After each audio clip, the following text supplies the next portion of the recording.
cleanup today. Pulled everything out of the Suburban. Kind of swept it out some and gonna try to reorganize and get stuff back in here, and so we can get ready for a trip.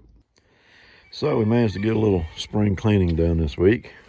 Pulled everything out of the Suburban, completely pulled everything out, and swept the floors real good and did a little bit of vacuuming, and I pulled my mats out. And I did find a little bit of moisture. I've got a seal back here. It's going to have to be replaced up here on top. I'm getting just a little bit of rain in. Had a little bit of, like it was starting to build a little bit of mildew, but took a little vinegar and dish soap, cleaned it up real good, and I think it'll be okay. I'm just going to have to get some seals for this thing, but it's an old Suburban, so. But yeah, got everything back in here now, and took some of my bedroll stuff. I still got more in storage, my piece of memory foam that I used too, but I took and washed some of that stuff. That old green sleeping bag there is actually one that my grandparents had. I used as a kid.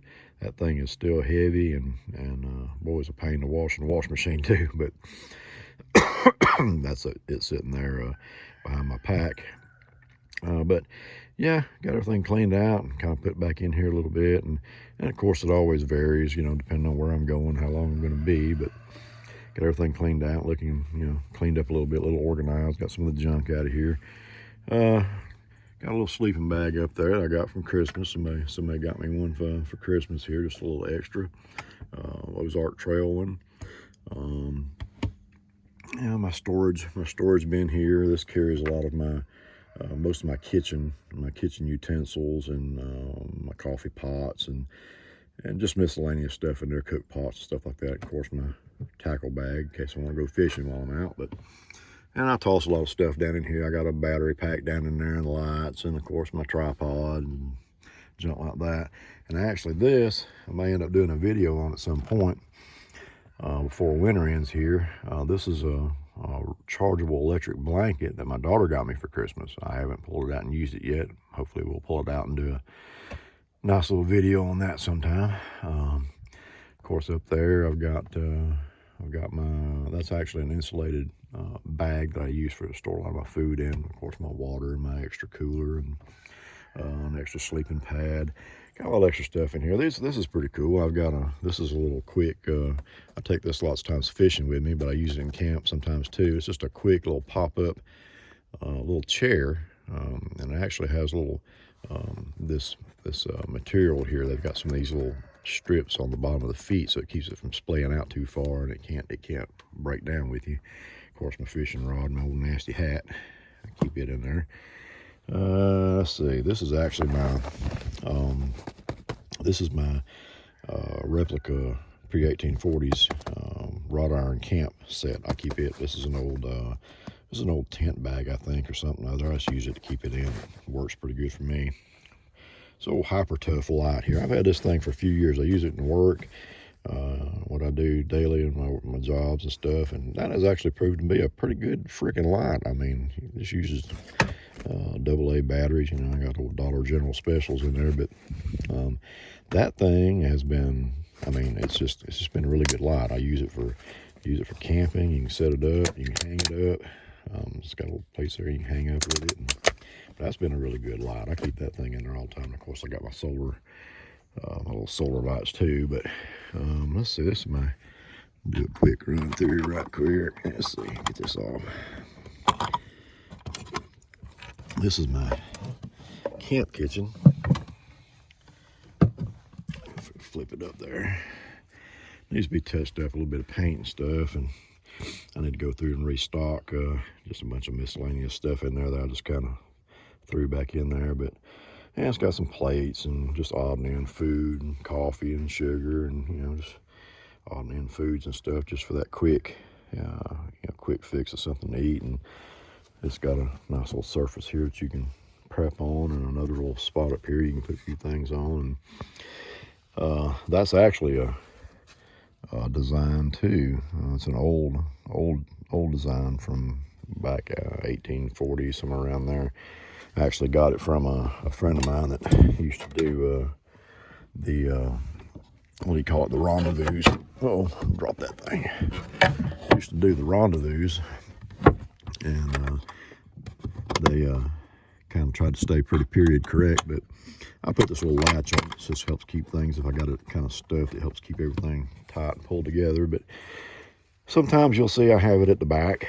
Other times I'll have it up there in the middle, and I'll just have my tub here, which contains all my camp utensils, my pots and pans and cooking utensils, blah blah blah, you know, coffee pots, junk like that. Of course, my tackle bag is on top there.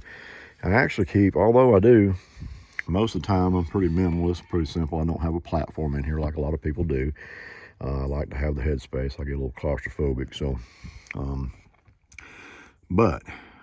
usually, you know, I'll lay that out, as you may have seen in another video, where I have my padding and all my stuff down, and I've got this piece of plywood. That piece of plywood, I just lay it down, and all that does is smooth that surface out to lay on, just to keep the hinges and the little handle pieces on the back of those fold down seats in this old Suburban, keeps those from kind of working its way through and gouging in the hip and the back. I found just by putting that piece of plywood down and laying the stuff over it, it took care of a lot of problems for me. Just by doing that, it makes it a lot more comfortable. But I do have, I keep a cot in here as well. It's a little fold up cot. I have run before with it setting up right here. Actually, I've got a couple of 2x8s that go up in the front. The legs level out on it, and the length of it actually works really great because it goes from the front seat and it actually ends just right here at the back of this camp kitchen if I have it set up this way. And that gives me, it puts it right about, I don't know, probably right about here, I guess, height wise, which is enough room for storage underneath, enough room to crawl on top and sleep, and it works great too. I've just got to where I've kind of, I don't know, I keep it in here as a backup in case I want to pull it out and sleep by the campfire. But for the most part, I try to keep it pretty simple, and you know, I usually just throw my bedroll out and crawl up there and sleep. And so, and of course, I don't know if you can see way up there in the front on the dash, I've got a couple of my solar lights that I use in here at night. They work really well. And of course, I got an old junk Dodge over there. It used to be my wife's car before we got the Jeep, and it just kind of sits here on the property. And you may hear goats and chickens and all kinds of turkeys and stuff going on because I have property here with, you know, livestock and stuff on it. And so, but as you can hear, see, I knew you would. I knew you'd hear that rooster. But anyway, got everything cleaned out. Kind of got some stuff put back in here. Got a few more things I want to put in here and get a little more organized, but not a whole lot. Just thought I'd do a kind of a quick video here, trying to usher in spring, I guess. It's going to be 65, 66 degrees today here in North Georgia, so it's kind of getting the fever going to want to get out and go. And I was actually going to go yesterday, but it ended up not working out where I could go. So, but yeah, it's you know, it's a process. I'll probably add some more things. I've got a few things that I've kind of got on the list, some changes from last year that I would like to do this year to maybe incorporate. Not a whole lot, just a few little things. But anyway, yeah, I just thought I'd do a quick video on that and just kind of show where we're at and getting ready kind of to ramp up some for the year. Still got some cold weather camping to probably go do. I do want to try out that electric blanket too. I tend to have a system that works for me. I use fleece, and then I've got an old Army wool blanket, actually Army issue, that I've had for probably 30 years. Between that and the fleece, I usually stay pretty warm even if it's pretty cold out. But my daughter was nice enough to think of me and say, hey, you know, Dad, you're getting old. Here, try an electric blanket. So we're going to try that out sometime. I'll probably do a review on that. But anyway, just thought I'd do a quick video on that this week and kind of show you where we're at. We're getting ready to ramp up and get back out in the woods. So until the next video, you guys have a good day, have a good weekend, stay safe. Peace.